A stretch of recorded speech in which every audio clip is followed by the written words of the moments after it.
This is Interstate 11, America's newest interstate. This section opened about 2 years ago. Follow it down to the left there, you got a bridge. That's the Michael Callahan-Pat Tillman Memorial Bridge. That is the Western world's largest concrete arched bridge. World's first concrete steel composite arched bridge. The road across the top there, Highway 93 and Interstate 11. That's about 900 feet above the Colorado River.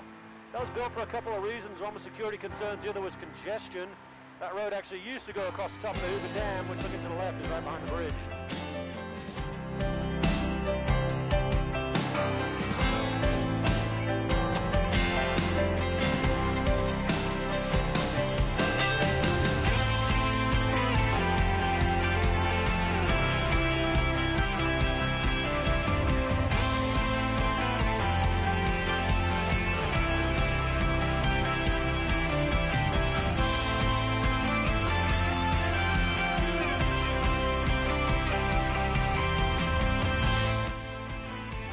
All right, guys, looking down there, you got the Hoover Dam, 726 feet tall, 660 feet wide at the base, 1,244 feet across the top, and then the road at the top is about 45 feet wide.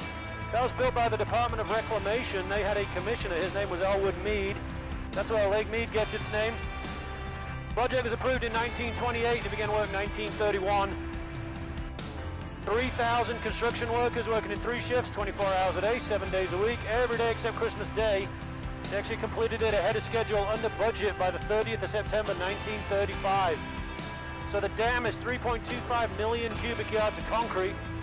Power station's the flat top building below it, that's another 1.1 million. That is enough concrete to build a road from San Francisco to New York City, a sidewalk the entire way around the equator, or you could pave the whole state of Connecticut with that much concrete.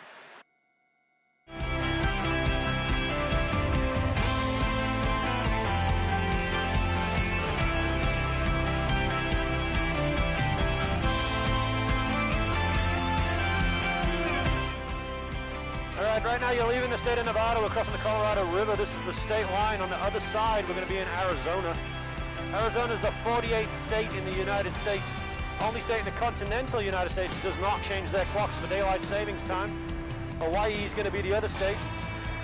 But the Navajo Nation, they do change their clocks. So if you ever drove from northeast to southwest Arizona, depending on time of year and if you actually followed the rules, theoretically, you would change your clock 7 times during that drive.